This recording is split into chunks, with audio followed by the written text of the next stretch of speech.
நம்ம இன்னைக்கு வந்து மொச்சை பயிறு கூட்டு வைக்க போகிறோம். காஞ்ச மொச்சையை வாங்கி, வெள்ளை மொச்சை காஞ்ச மொச்சையை வாங்கி நனைய போட்டிருந்தோம். நைட்டே நம்ம நனைய போட்டோம்னா மறுநாள் காலையிலைக்கோ மதியத்துக்கோ வைக்கிறதுக்கு நல்லா ஊறிடும், அழகாக ஊறிடும். இங்கே இப்படி பிதுக்கணும்னா தொளி தனியாக பயிர் தனியாக வந்துடும். இதை வந்து நம்ம குக்கரில் போட்டு 2 விசில் வச்சு உடனே ஆஃப் பண்ணிடணும். ஒரு 1/4 மணி நேரத்தில் திறந்துடணும், இல்லைன்னா ரொம்ப குழஞ்சி போயிடும். இப்போ நம்ம குக்கரில் அதை வேக வைப்போம். நல்லா 2-3 கழுவிடணும். இப்போ நம்ம குக்கர் அடுப்பில் வச்சுருக்கோம். இப்போ இந்த மொச்சையை அள்ளி போடுவோம் உள்ள. இது வந்து நம்ம காஞ்ச மொச்சை நல்லா இருக்கும். பச்சை மொச்சை சீசன் தான், இது வாங்கலாம். சரி, அதை ஓயாமல் அதை வைக்கிறதுக்கு இதே வைப்போன்ட்டு இதை நான் நனைய போட்டு வச்சுருந்தேன். நல்லா ஒரு 6 மணி நேரம் 7 மணி நேரம் இதை ஊர்னாத்தேன் இந்த மாதிரி வரும், இல்லைன்னா இப்படி பெருசாக வராது. இப்போ நல்லா நம்ம மூடிடுவோம். மூடி ஒரு 2 விசில் தான், 2 விசில் வச்சு ஒரு 10 நிமிஷத்தில் திறந்துடணும். ஏன்னா ரொம்ப வந்து குழஞ்சி தைலம் ஆயிடுச்சுன்னா நம்ம கூட்டு வந்து ரொம்ப கொசன்னு ஆயிரும். நம்ம மென்று சாப்பிட்ற அளவுக்கு இருக்கணும். எண்ணெய் காய்ச்சிக்கிட்டு இருக்கு. இப்போ வந்து கொஞ்சம் கடுகு உளுந்து போட்டுக்குவோம். கொஞ்சம் கடுகு வந்து நல்லாவே வெடிக்கணும். வெடிக்கலைன்னா நம்ம கச்சி கிடக்கும். கடுகு வெடிச்சிருச்சு. இப்போ நம்ம வெங்காயம் போட்டுக்கிறோம். வெங்காயம் வந்து கொஞ்சம் நிறையா போடணும். நிறையா போட்டோம்னா நம்ம சாப்பிட்றதுக்கு அந்த கூட்டு வந்து நல்லாயிருக்கும். எல்லா பேருமே விரும்பி சாப்பிட்ற அளவுக்கு தான் இருக்கும். இது வேண்டாம் அப்படின்னு சொல்கிற அளவுக்கு இருக்காது, நல்லா ருசியாக இருக்கும். இப்போ இந்த வெங்காயம் வந்து நல்லா வதங்கட்டும். ரொம்ப பொன்னிறமாக வந்துடக்கூடாது, ஒரு 3/4 பதம் வந்துடணும். இப்போ வந்து வெங்காயம் வெந்துக்கிட்டு இருக்குது. இப்போ வந்து இஞ்சி வெள்ளைப்பூடு தட்டி வச்சுருக்கேன். நமக்கு மொச்சைங்கிறதுனால வெள்ளைப்பூடு போட்டால் நல்லாயிருக்கும். கருவேப்பிலை போட்டுக்கணும்.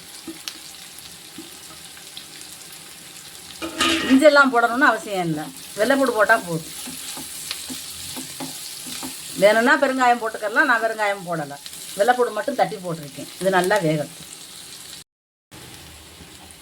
இப்போ வெங்காயம் இந்த அளவுக்கு வெந்துருச்சு. இப்போ வந்து தக்காளி போட்டுக்கிறோம். இப்போ அது காண்ற அளவுக்கு உப்பு போட்டுக்கிறோம். கொஞ்சம் மஞ்சள் போட்டுக்கிறோம். இது எல்லாமே தக்காளி வந்து நல்லா வேகிற அளவுக்கு நல்லா வதக்கி விட்டுக்கிறோம். நம்ம 2 விசில் வச்சு 10 நிமிஷம் அடுப்பு ஆஃப் பண்ணி போட்டிருந்தோம். இப்போ திறந்து பார்ப்போம்.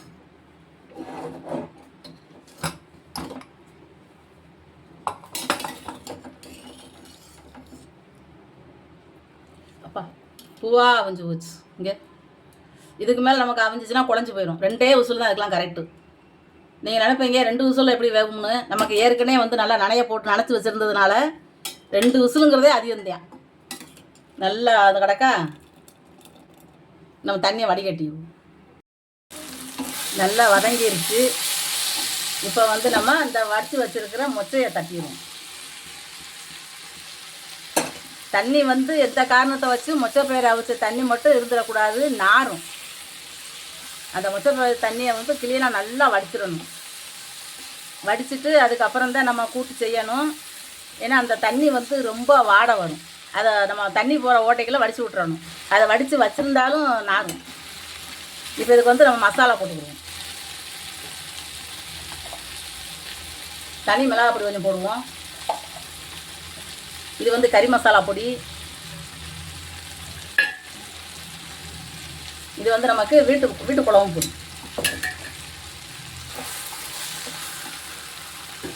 கொஞ்சம் தண்ணி ஊற்றிக்கிறோம். ஏன்னா நம்ம தண்ணி ஊற்றாமே அந்த மசாலா பொடியை கிண்டிக்கிட்டு இருந்தோம்னா கலர் மாறிடும், பொடியோட கலர் மாறிடும், பாத்திரத்தில் ஒட்ட ஆரம்பிச்சிடும். அப்புறம் நமக்கு ஃபுல்லாக இருமலாக இருக்கும், வீடு பூரா இருமலாயிரும். இது நம்ம வெங்காயம் நிறையா போட்டோம்னா கூட்டு நிறையா கிடைக்கும். அதுதான் நம்ம வெங்காயம் நிறையா போட்டு எடுத்து சாப்பிட்றதுக்கு நல்லாயிருக்கும். இதை வந்து இனிமேல் நல்லா சுருளை இந்த மசாலா ஃபுல்லாகவே இந்த பயிரில் விட்டுற மாதிரி நல்லா வற்ற வச்சு அப்படியே இறக்க வேண்டியதுதான். இது வந்து நம்ம பச்சை மொச்சை வாங்கி நம்ம கூட்டு வைக்கிறத விட இது அதை விட இன்னும் பல மடங்கு நல்ல ருசியாக இருக்கும். இது நல்லா இன்னும் கொஞ்சம் வற்றி வரட்டும், அதுக்கப்புறம் நம்ம இறக்கிடுவோம். இந்த அளவுக்கு நல்லா பாத்திரத்தில் ஒட்டாமல் நல்லா வந்துருச்சு. இப்போ நம்ம அடுப்பை வந்து ஆஃப் பண்ணிக்கிற வேண்டியதான். மசாலா பொடி வந்து நம்ம இதை விட நிறையா போட்டோம்னா இந்த பயறு வெளியே தெரியாத அளவுக்கு மசாலாவாக இருக்கும். நம்ம வந்து எப்பயுமே நம்ம கூட்டு வைக்கிறோம் அப்படின்னா அதை போட்டிருக்கிற பயரோ கறியோ சிக்கனோ மட்டனோ ஏதோ அதை மட்டும்தான் எடுத்து சாப்பிட்றாங்க. மற்றபடி இந்த மசாலா எல்லாம் போட்டு பிரட்டி சாப்பிட்றதெல்லாம் கிடையாது. மசாலா போட்டு குப்பையில் வலிச்சு போட்டுறாங்க. அதுக்கு நம்ம என்ன செய்யலாம், மசாலா கம்மியாக குறைச்சிட்டோம்னு வச்சுக்கோங்க, இதோட சேர்த்தே சாப்பிட்ருவாங்க. இதில் வந்து இதையும் ஒதுக்கி வைக்கிறதுக்கு ஒன்றும் இல்லை. மல்லிச்செடி வேணும்னா போட்டுக்கலாம், நான் மல்லிச்செடி போடலை, மல்லிச்செடி அண்டை இல்லை போடலை. இது வந்து நல்லாவே மணமாக இருக்கும். நம்ம கறி மசாலா பொடி போட்டிருக்கிறதுனால நல்லா மணக்கும். பட்டை கிராம்பு இதெல்லாம் போட்டு தாளிக்கணும்லாம் அவசியம் கிடையாது. நம்ம வந்து கறி மசாலா பொடி போட்டிருக்கோம், அது அந்த மணமே போதும், அது நல்லாயிருக்கும். இப்போ வந்து நம்ம அடுப்பு ஆஃப் பண்ணிவிட்டு நம்ம எடுத்துட வேண்டியதான். ரெடி ஆயிடுச்சு. நம்ம அவிச்சு எடுத்துட்டோம்னா ஒரு 10 நிமிஷம் கூட ஆகாது, நம்ம 5 நிமிஷத்தில் செஞ்சிடலாம். தண்ணியை வந்து கொஞ்சமாக தொளிச்சே நம்ம மசாலா பொடி போட்ட உடனே கொஞ்சம் தொளிச்சா போதும். நம்ம நிறைய தொளிச்சிட்டோம்னா வற்ற வைக்கும் போது இந்த பயிர் இன்னும் குழஞ்சிரும். இந்த அளவுக்கு இருக்கணும். எடுத்து சாப்பிட்றதுக்கு இதான் நல்லாயிருக்கும். இந்த மாதிரி நீங்களும் செஞ்சு சாப்பிட்டு பாருங்கள். இந்த வீடியோ பிடிச்சிருந்துச்சுன்னா லைக் பண்ணுங்கள், ஷேர் பண்ணுங்கள், சப்ஸ்கிரைப் பண்ணுங்கள், பக்கத்தில் இருக்கிற பெல் பட்டன் அமைக்கி விட்ருங்க.